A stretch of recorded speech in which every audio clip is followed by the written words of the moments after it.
আসসালামু আলাইকুম। কেমন আছেন সবাই? আশা করছি সবাই খুব ভালো আছেন।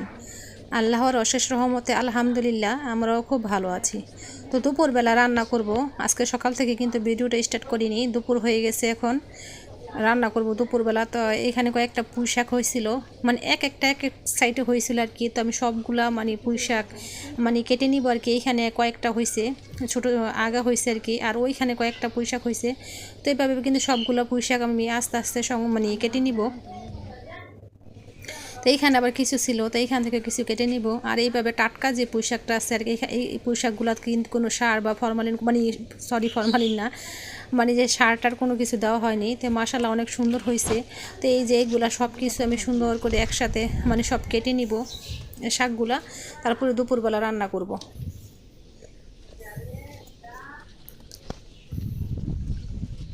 তো শাকগুলো আমি আস্তে আস্তে সব মানে কেটে নেই।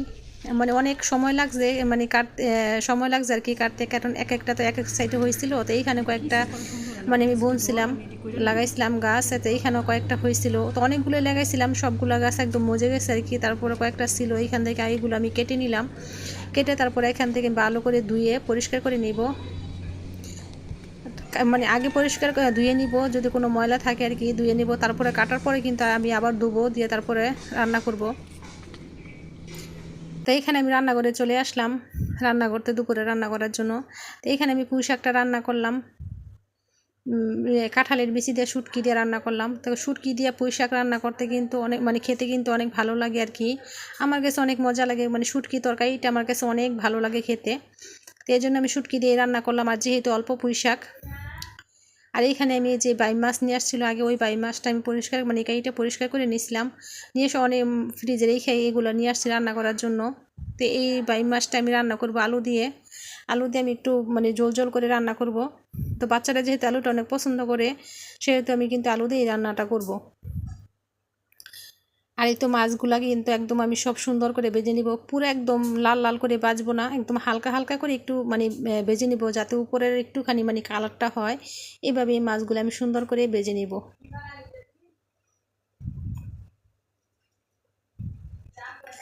তো মাছগুলো আমি ভেজে সুন্দর করে তারপর আলুটাও কিন্তু ভেজে নিব, আলুটা ভেজে তারপরে তরকারিটা রান্না করব।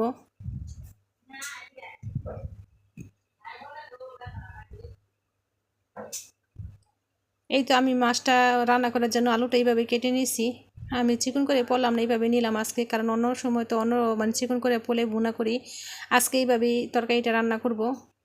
তো এইখানে তরকারিটা আমার আলুটা যখন বাজছে তখন কিন্তু নিচে লেগে গেছে, এই জন্য আমি একটু পানি দিয়ে নিলাম।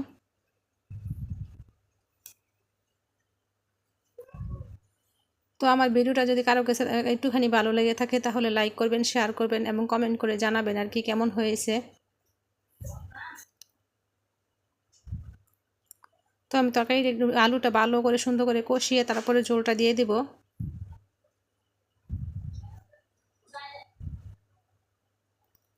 তো এইটা এখন আমার তরকারিটা কিন্তু একদম সুন্দর করে আলুটা কষাইয়ে তারপরে আমি ঝোলটা দিয়ে দিচ্ছি এইখানে। আর ঝোলটা দেওয়ার পরে মাছটা দিয়ে দেবো, আর একটু মানে শুকাবো, আর একটু শুকায় তারপরে নামিয়ে নিব তরকারিটা। আর এইভাবে আলু তরকারি ঝোল ঝোল করে রান্না করলে আমার বাচ্চারা অনেক পছন্দ করে, আর বাচ্চাদের কিন্তু পছন্দের একটা খাবার আলুটা কিন্তু ওরা অনেক পছন্দ করে, এই জন্য আলুটা একটু বেশি দেওয়া হয় তরকারিতে। আর এখানে বিকেলবেলা একটু ছাদে উঠছিলাম। আমি যখন মানে খারাপ লাগে তখন একটুখানি ছাদে উঠি, ছাদে উঠলে একদম অনেক ভালো লাগে আর কি। একদম ঠান্ডা একটা পরিবেশ ছিল, একদম নিরিবিলি আর কি, অনেক ভালো লাগে। আর আবহাওয়াটা কিন্তু অনেক সুন্দর ছিল, বিকেল টাইম তো আসরের পরে অনেক ভালো লাগছিল। তো কাপড়গুলো শুকাই দিয়ে দিয়েছিলাম, বাচ্চাদেরকে মাঝে মধ্যে বলি যে ওরা কাপড় চোপড় নিয়ে যায়, কারণ যেহেতু আমি একটু অসুস্থ। তা তারপরে কী করবো, বাচ্চারা তো সবসময় কথা শুনে না, উঠতে চায় না, এই জন্য নিজেই কিন্তু আস্তে আস্তে যেইভাবে হোক কষ্ট করে নিজে উঠে তারপরে নিয়ে যাই কাপড়গুলা। তো এইখানে আমার অনেক একটুখানি ভালো লাগতেছিলো। তো এই যে অনেকক্ষণ আমি সময় কিন্তু এখানে দিছি, বা অনেকক্ষণ সময় কিন্তু আমি এখানে মানে দাঁড়ায় বসে ছিলাম, কথা বলছিলাম আইবের সাথে। আইবে কিন্তু আমার সাথেই ছিল, তো ওর সাথে একটু কথা বলতেছিলাম, আর ও একটু ভিডিও করে দিছিল আমাকে।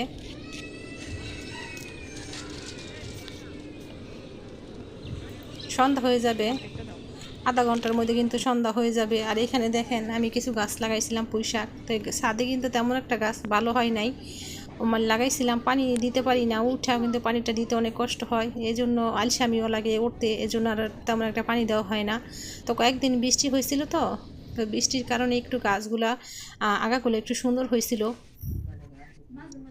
তো এখানে বিকেলবেলা আমি বাচ্চাদের জন্য কিছু চিকেন ভাজবো আর কি। তো এই তো আমি এখানে ময়দা নিছি, ময়দার সাথে কিন্তু আমি এখানে জিরার ফাঁকি, তারপর ধনিয়ার ফাঁকি, তারপরে কিন্তু মরিচের ফাঁকি, লবণ আমি সব, তারপরে গোলমরিচের গুঁড়া এখানে একবারে সব মানে দিয়ে দিছি। আর চালের গুঁড়াটা দিছিলাম, দিয়ে একদম শুকনা যে উপকরণগুলো আছে ওইগুলো একদম সব মিক্স করে নিব, ভালো করে মিক্স করে নিব আমি। আর এখানে যে মাংসটা আছে, মাংসটা কিন্তু আমি দুপুরবেলায় কিন্তু ম্যারিনেট করে রাখছিলাম, ফ্রিজে রেখে দিয়েছিলাম। তো এই মাংসটা কিন্তু আমি ভালো করে একদম সুন্দর করে যেই ইয়ে ছিল আর কি, মুরগির যেই পিসগুলো ছিল ওই পিসগুলো কিন্তু একদম ভালো করে আমি পাটায় থেতলাই এনেছিলাম। আর এখানে আমি কিছু কয়েক পিস গরুর পিসও নিয়েছি, গরুর মাংস নিয়েছিলাম, যে গরুর গোস্তটা ওইটাও নিয়েছিলাম, কারণ ওর বাবা বাচ্চারা যখন খেতে দিব তখন ওর বাবা কিন্তু মুরগির মাংসটা খায় না, এই জন্য ওর বাবার জন্য কিছু কয়েক পিস মুরগি নিয়েছিলাম, গরু নিয়েছিলাম, ওইটা আমি একসাথে সুন্দর করে বেজে নেব। আর এইভাবে কিন্তু কখনো আমি চিকেনটা বাজি নাই, এই ফার্স্টে বাজতেছিলাম। তো অনেক এত মজা হয়েছিল যা বলার বাহিরে, মানে অনেক ভালো লাগছিল খাইতে। আমিও খাইছি, বাচ্চারাও খাইছি, কিন্তু সবাই অনেক মানে পছন্দ করে খাইছিল। তো বাচ্চারা কিন্তু বলছিল যে আম্মা আবার এরকম করে বানিয়ে দিবা। তাই আমি সুন্দর করে একদম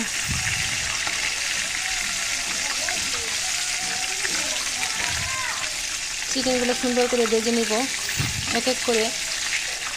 এই ফার্স্ট টাইম করছিলাম, তো মনে করছিলাম জানি কেরম হয় জানি না, তারপর মাশাআল্লাহ খুব মজা হয়েছিল খাইতে। তো আর চিন্তা করছি আবার এরকম বাচ্চারা যেহেতু পছন্দ করছে, তা আবার এরকম করে বানাই দিব। তো এইটার নাম কি জানি বলে আমি জানি না, আমি বললাম আর কি চিকেন এভাবে মানে ভাজা আর কি। আমি এক এক করে সব সুন্দর করে ভেজে নেব, ভেজে তারপরে কি বাচ্চারা কিন্তু চলে আসলো, আরিফ কিন্তু চলে আসছিলো মাদ্রাসা থেকে, তো ওকেও কিন্তু আমি দিয়েছিলাম খাওয়ার জন্য। আর এটা কিন্তু সস দিয়ে খেতে খুব মজা লাগে, আর এত মচমচ হয়েছিল, মানে অনেক খেতে অনেক মজা হয়েছিল।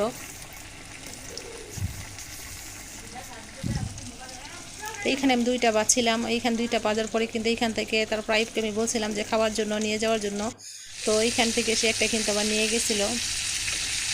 মাংসটা যেই কারণে আমি একদম মানে পুতা দিয়া পাটায় কিন্তু সেই চানিয়েছিলাম, সেই কারণে কিন্তু মশলাটা একদম সুন্দর করে এখানে ভালো করে মানে মিক্স হয়েছিল। আর এখানে যে গরুর পিসগুলো ছিল, যে পাতলা করে একদম কাইটে আমি ওইগুলো কিন্তু আমি পাটাতে সেই চানিয়েছিলাম। তারপর এখানে এগুলো সব সুন্দর করে ভেজে নিব। প্রথম করছি তো, প্রথম হিসাবে মাশাআল্লাহ খুব মজা হয়েছিল খেতে।